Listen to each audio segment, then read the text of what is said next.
নমস্কার বন্ধুরা, আমার মন্দির চ্যানেলে সকল বন্ধুদেরকে আরও একবার অনেক অনেক স্বাগত জানাই। বন্ধুরা, সামনেই আসতে চলেছে গণেশ চতুর্থী। গণেশ চতুর্থী গণেশের জন্মদিন। এই গণেশ চতুর্থী পুজোতে যদি ভগবান গণেশের সঠিক নিয়মে পুজো করেন তাহলে আপনার সংসারে সুখ ও সমৃদ্ধি লাভ করতে পারবেন। বন্ধুরা, গণেশ চতুর্থী পুজোর শুভ সময় সব কিছুই আমি কিন্তু স্ক্রিনে শেয়ার করে দেব, আপনারা দেখে নিতে পারেন। গণেশ চতুর্থী ভাদ্রপদ শুক্ল চতুর্থীতে শুরু হয়। গণেশ চতুর্থীর দিন বাড়িতে মূর্তি প্রতিষ্ঠা করার আগে শুভ সময় দেখে তারপরেই সেটা করুন। গৌরীপুত্রের পুজো করলে সবার দুঃখ দূর করেন। গণেশ চতুর্থী পুজোর কয়েকটি নিয়ম আছে, সেই সমস্ত নিয়ম নীতি মেনেই পুজো করতে হবে। গণেশের মুখ যেদিকে রাখবেন সেটা যেন অবশ্যই উত্তর দিকে মুখ করে গণেশ ঠাকুরকে রাখতে হবে। গণেশ ঠাকুরের সুর যখন আপনি বাড়িতে আনবেন তখন দেখে নেবেন যে সুরটা যেন বাঁ দিকে হয়। এইভাবে গণেশের মূর্তিটা অবশ্যই সেই রকমভাবেই দেখে নেবেন। এই নিয়মগুলি মেনে যদি গণেশ পুজো করতে পারেন তাহলে কিন্তু অবশ্যই করে সমৃদ্ধি এবং সফলতা লাভ করতে পারবেন। গণেশের যে মূর্তি ঘরে আনা হচ্ছে তার হাতে যদি মোদক থাকে সেটা অত্যন্ত শুভ বলেই মনে করা হয়। আর লাল সিঁদুর রঙের গণেশ আপনারা যারা যদি আনতে পারেন বাড়িতে পুজো করার সময়, একদম টকটকে লাল রঙের সিঁদুরের মতো রঙের গণেশ যদি আনতে পারেন তাহলে কিন্তু অবশ্যই সেটা যদি ঘরে আনেন তাতে সুখ আর সমৃদ্ধি আসে। এবং অনেকেই সাদা রঙের গণেশ ঠাকুর নিয়ে আসেন। সাদা রঙের মূর্তি বাড়িতে আনলে সেটা কিন্তু শান্তি বহন করে আনে। ভগবান শ্রী গণেশের মূর্তি স্থাপন করার সময় মূর্তির মুখ অবশ্যই উত্তর দিকে রাখতে হবে। ঘরে ভগবান শিবের পাশাপাশি দেবী লক্ষ্মীও স্থাপন করুন, আর সবার মুখগুলো যেন উত্তর দিকেই থাকে। গণেশের মুখ যেন দক্ষিণ দিকে কখনোই না থাকে। আর একই ঘরে দুটো গণেশের মূর্তি রাখবেন না। গণেশের মূর্তি যার উপরে রাখবেন সেটা অবশ্যই যেন লাল কাপড় দিয়ে ঢাকা হয়, কারণ গণেশের লাল রং অত্যন্ত পছন্দের। বন্ধুরা, আজকের ভিডিওতে আমি খুব সহজ পদ্ধতিতে গণেশ চতুর্থীর দিন বাড়িতে পুরোহিত ছাড়া কিভাবে গণেশ পুজো করবেন সেই ভিডিওটাই আমি আপনাদের সাথে শেয়ার করব। আশা করছি ভিডিও ভালো লাগবে, তাই পুরো ভিডিও দেখার অনুরোধ রইল। প্রথমেই দেখে নেব সময়। বাংলার 21শে ভাদ্র 1431, ইংরাজি 7ই সেপ্টেম্বর 2024 শনিবার শুরু হচ্ছে গণেশ চতুর্থী। মানে এই দিনই গণেশ চতুর্থী পুজো, গণেশের পুজো। চতুর্থীর তিথি শুরু হবে বাংলার 20শে ভাদ্র 1431, ইংরাজি 6ই সেপ্টেম্বর 2024 শুক্রবার দিবা 12:17 গতে শুরু হচ্ছে। আর চতুর্থী তিথি থাকবে, আর এই চতুর্থী তিথির মধ্যেই আপনাকে পুজোটা করতে হবে। থাকবে কিন্তু 21শে ভাদ্র 1431, 7ই সেপ্টেম্বর 2024 শনিবার দিবা 2:11 গতে। এই সময়টাই কিন্তু যখন পড়বে এবং যখন ছাড়বে তার মধ্যে কিন্তু আপনাকে গণেশ পুজো করতে হবে, এবং এই সময়টাতে যদি করতে পারেন সেটা অত্যন্ত শুভ বলে মনে করা হয়। বন্ধুরা, সবার প্রথমে ঠাকুর ঘরে আসবো। স্নান সেরে ঠাকুর ঘরে এসে সমস্ত জিনিসে গঙ্গা জল ছড়িয়ে নিয়ে নিজেকে শুদ্ধ করে নেব, আচমন করে নেব। নম বিষ্ণু নম বিষ্ণু নম বিষ্ণু, নম অপবিত্র পবিত্র বা সর্বাবস্থান গত পিবা যৎসরেত পুণ্ডরীকাক্ষ সবাহ্য অভ্যন্তর সূচি নম সূচি নম সূচি নম সূচি। এসেই আমি একটা প্রদীপ জ্বেলে নিয়েছি, ধূপ জ্বালিয়ে নিয়েছি। লাল চন্দন অবশ্যই লাগবে গণেশ পুজোয়, তাই লাল চন্দন বেটে নিতে হবে। লাল চন্দন বেটে নিতে হবে। কোনো কাজে সিদ্ধি লাভের জন্য সকলেই শরণাপন্ন হন গণেশের। যে কোনো কাজে সমৃদ্ধি তথা সিদ্ধি দান করেন গণেশ। এছাড়াও বুদ্ধিভ্রষ্ট মানুষকে বুদ্ধি দান করেন তিনি। তাই গণেশ চতুর্থীর পুজো উপলক্ষে ভগবানের আরাধনার সঙ্গে সঙ্গে উদযাপন করা হয় সুখ ও সমৃদ্ধিকেও। বাড়িতে গণেশ পুজো করলে সেখানে সুখ শান্তি যেমন বজায় থাকে, তেমনি প্রবেশ করতে পারে না কোনো বিপদও। আমি একটা লাল সিংহাসন দিয়ে আসন প্রস্তুত করে নিয়েছি, তার উপরে আমি ফুলের পাপড়ি ছড়িয়ে নিয়েছি। আমি 3টে পান পাতা দিয়েছি। আমি যেখানেই সিদ্ধিদাতা গণেশকে বসাবো তার আসনটা একটু উঁচু করে আর নিচুতে 2টো পান পাতা দিয়েছি। এখানে আমি ঋদ্ধি এবং সিদ্ধিকে স্থাপন করব। ঋদ্ধি সিদ্ধি দুজন হচ্ছে সিদ্ধিদাতা গণেশের বউ। তারপরে একটা করে সিঁদুরের ফোঁটা আর একটা করে লাল চন্দনের ফোঁটা আমি পানের মধ্যে দিয়ে দিয়েছি।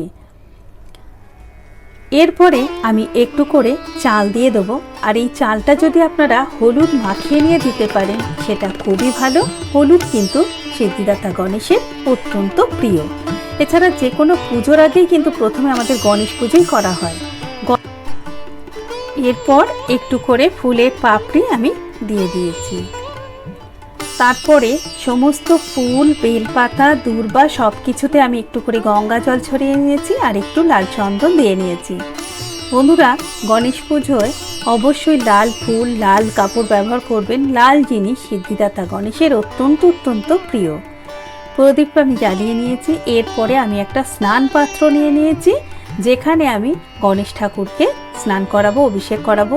এখানে আমি একটা স্বস্তিক চিহ্ন অথবা মঙ্গল চিহ্ন অথবা সিঁদুরের ফোঁটা বা লাল চন্দনের ফোঁটা দিয়ে নিতে পারেন। আমি এখানে লাল চন্দন দিয়ে একটা মঙ্গল চিহ্ন এঁকে নিলাম। এরপরে আমি গণেশ ঠাকুরকে নামানোর জন্য সবার প্রথমে এখানে দিয়ে দিলাম দূর্বা আর কিছুটা ফুলের পাপড়ি। সিদ্ধিদাতা গণেশকে নামিয়ে নিলাম। পঞ্চামৃত কিন্তু আমি তৈরি করে রেখেছি আগেই, এটা আমি আপনাদের সাথে শেয়ার করলাম না। পঞ্চামৃত দুধ, দই, ঘি, মধু, শর্করা দিয়ে দিয়েছি। এরপর কিছু ফুলের পাপড়ি দিয়ে দিলাম আমি, আর এর মধ্যে দিয়ে দেব আমি একটুখানি লাল চন্দন। তারপরে ওং গং গণেশায় নমঃ এই মন্ত্র উচ্চারণ করে আপনারা কিন্তু অভিষেক করিয়ে নিতে পারেন। ওং গং গণেশায় নমঃ, ওং গং গণেশায় নমঃ এই মন্ত্র দিয়ে কিন্তু পুজো শুরু করতে পারেন। এরপরে আমি পরিষ্কার জল নিয়েছি, জলের মধ্যে দিয়েছি একটু গোলাপ জল, দিয়ে দিলাম একটুখানি অগরু, একটু ফুলের পাপড়ি আর সাথে দিয়ে দেবো একটুখানি লাল চন্দন। এরপরে আমি একই মন্ত্র বলতে বলতে আমি জল দিয়ে আবারও অভিষেক করিয়ে নেব। ওং গং গণেশায় নমঃ, ওং গং গণেশায় নমঃ, ওং শ্রী গণেশায় নমঃ, ওং গণপতায় নমঃ, নমঃ গণেশায় নমঃ। এরপরে এই যে জলটা, এটা আমি বাড়ির চারপাশে ছড়িয়ে দেব আর পুকুরে অথবা কোনো ফুল গাছের গোড়ায় দিয়ে দেব। এরপরে আমি ভালো করে মুছে নিয়েছি গণেশ ঠাকুরকে। তারপরে লাল চন্দনের তিলক পরিয়ে দিয়েছি আর সিঁদুরের তিলক পরিয়ে দিয়েছি। এখানে একটি নতুন বস্ত্র আমি দিয়ে দিলাম সিদ্ধিদাতা গণেশকে, আর দেওয়ার আগে আমি এটাতে লাল চন্দন দিয়ে নিয়েছি। আপনারা চাইলে পরিয়ে দিতে পারেন। আমার গণেশ ঠাকুরটা খুবই ছোট, তাই আমি এটাকে পরাতে পারলাম না, তাই পাশে রেখে দিলাম। চাঁদমালা আমি একটা দিয়ে দিলাম গণেশ ঠাকুরের হাতে। আর আপনারা অভিষেক করানোর যে জলটা সেটা কখনোই কিন্তু তুলসী গাছের গোড়ায় ফেলবেন না। তুলসী গাছে ছাড়া যে কোনো ফুল গাছের গোড়ায় আপনারা ঢেলে দিতে পারেন। 2টো সুপুরিকে আমি লাল চন্দনের ফোঁটা দিয়ে আমি ঋদ্ধি এবং সিদ্ধি রূপে স্থাপন করে নিয়েছি। আপনারা চাইলে মৌলি সুতো দিয়েও কিন্তু ঋদ্ধি সিদ্ধিকে তৈরি করে নিতে পারেন। বন্ধুরা, এরপরে আমি গণেশ ঠাকুরের যে বাহন তাকেও আমি লাল চন্দনের ফোঁটা এবং সিঁদুরের ফোঁটা দিয়ে দিলাম। এবারে চাল দিয়ে দিলাম এবং সিঁদুরের ফোঁটা দেওয়ার পরে সিদ্ধিদাতা গণেশের কপালে সিঁদুরের ওপরে একটা লাল আতপ চাল আমাকে দিয়ে দিতে হবে। এরপর আমি মালা পরিয়ে দিলাম ওং গং গণেশায় নমঃ এই মন্ত্র বলে মালা পরিয়ে দিলাম। এরপর ঘট স্থাপন করব। খুব সহজ পদ্ধতিতে আজকের পুজোটা আমি আপনাদের সাথে শেয়ার করলাম। অনেক কিছু হয়তো আমি জোগাড় করে উঠতে পারিনি, কিন্তু আপনারা এই দিনে অবশ্যই জোগাড় করবেন। আমি এখানে লাল চন্দন সিঁদুরের ফোঁটা দিয়ে নিয়েছি এবং একটু ফুল গাছের গোড়ার মাটি নিয়েছি। আপনারা যদি গঙ্গা মাটি জোগাড় করতে পারেন তাহলে খুবই ভালো, না হলে যে কোনো ফুল গাছের গোড়ার মাটি দিয়ে এটা বসাতে পারেন, তবে তুলসী গাছের মাটি দিয়ে বসাবেন না।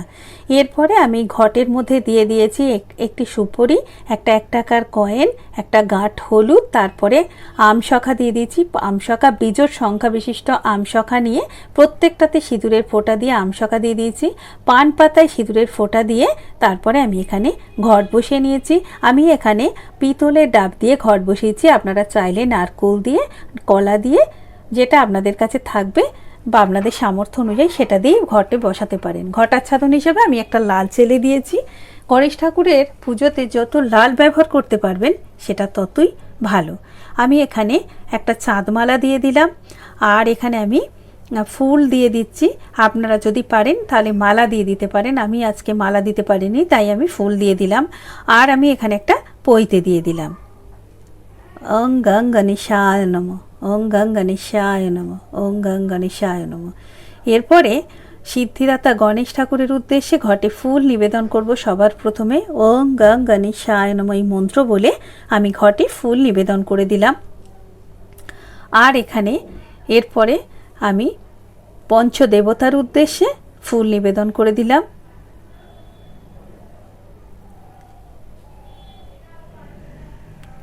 আমি একটা গণেশ ঠাকুরকে পৈতে দিয়ে দিলাম। এবার নৈবেদ্য সাজিয়ে নিয়ে আপনারা দিয়ে দেবেন, আর না হলে অঞ্জলি দিয়ে নিতে হবে। আর অঞ্জলি দেওয়ার আগে আমি এখানে দুর্বা ঘাস 21টা 7টা করে বাঞ্চ তৈরি করে নিয়ে 21টা দুর্বা ঘাস আমি লাল চন্দন আর সিঁদুরের ফোঁটা দিয়ে নিয়েছি এবং সিদ্ধিদাতা গণেশের হাতে দুটো দিয়ে দিলাম। ওং গং গণেশায় নমঃ, ওং গং গণেশায় নমঃ। আর একটা মস্তকে আমি দিয়ে দিলাম। 3টে বাঞ্চ আমি তৈরি করে নিয়েছি, 7টা করে, 7 3 21টা দুর্বা নিবেদন করতে হবে। দুর্বা অত্যন্ত প্রিয়, অবশ্যই সিদ্ধিদাতা গণেশ ঠাকুরকে দুর্বা নিবেদন করবেন। দুর্বা নিবেদন করলে সুখ আর সমৃদ্ধিতে সংসার পরিপূর্ণ হয়। বন্ধুরা, এরপরে আমি অঞ্জলি দিয়ে নেব। আর অঞ্জলি দেওয়ার জন্য আমি এখানে নিয়ে নিয়েছি ফুল, বেলপাতা আর শ্বেত চন্দন সহযোগে পুষ্পাঞ্জলি মন্ত্র, এসো সচন্দন পুষ্প বিল্ল পত্রাঞ্জলি ওং নমঃ গণেশায় নমঃ। এই মন্ত্র বলে আমি অঞ্জলি দিয়ে নেব।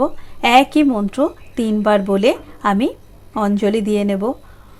এসো সচন্দন পুষ্প বিল্ল পত্রাঞ্জলি ওং নমঃ গণেশায় নমঃ, নমঃ গণেশায় নমঃ, নমঃ গণেশায় নমঃ। ফুল, বেলপাতা, দুর্বা, লাল চন্দন সহযোগে আরও একবার অঞ্জলি আমি দিয়ে নেব। জয় গণেশ, জয় গণেশ, জয় গণেশ।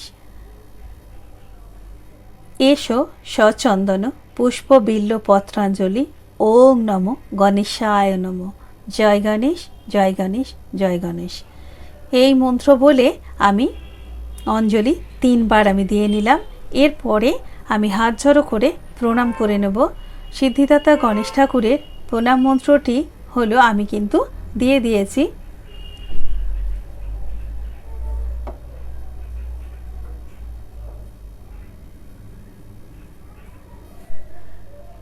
একদন্ত মহাকায় লম্বাদর গজানন বিঘ্ন বিনাশকারী সেই হেরম্বদেবকে আমি প্রণাম করি।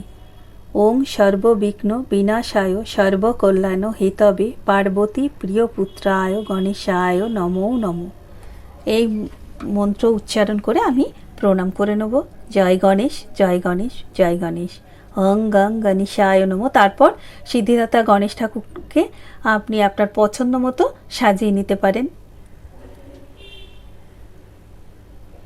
জয় গণেশ, জয় গণেশ, জয় গণেশ। আজকে দিনে যদি একটা পদ্ম ফুল জোগাড় করতে পারেন, অবশ্যই করে একটা পদ্ম ফুল গণেশ ঠাকুরের উদ্দেশ্যে নিবেদন করে দেবেন, তাতে আপনার সমস্ত মনোবাসনা পূরণ হবে।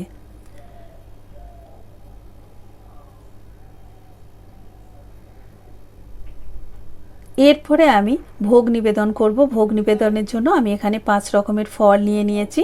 আপনি আপনার পছন্দ মতো ফল দিয়ে দেবেন, যা থাকবে সামর্থ্য অনুযায়ী আপনি দিয়ে দেবেন। একটা ফুল আর বেলপাতা দিয়ে ফল আমি নিবেদন করে দিয়েছি। এরপরে গণেশ ঠাকুর পছন্দের হচ্ছে মোদক।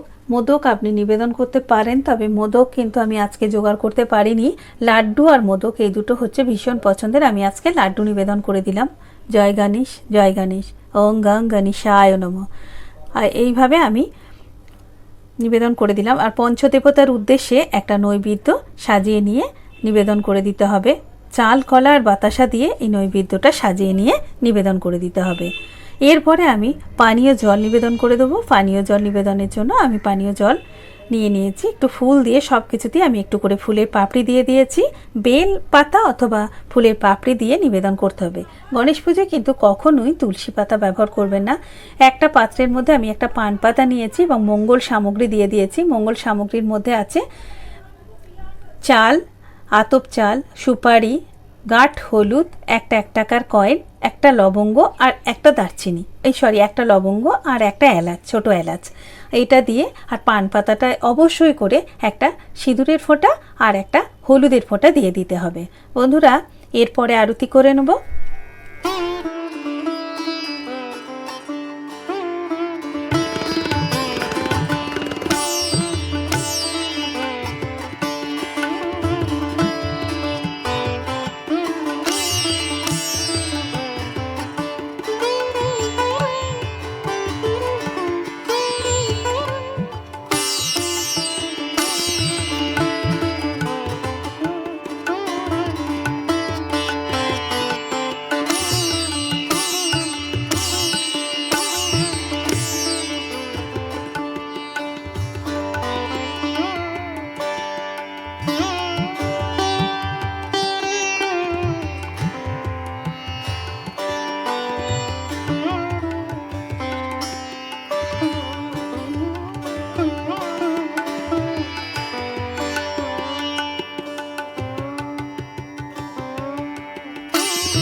আরতি করা হয়ে গেলে আমি এবারে প্রণাম করে নেব। প্রণাম মন্ত্র আমি আগেই দিয়ে দিয়েছি।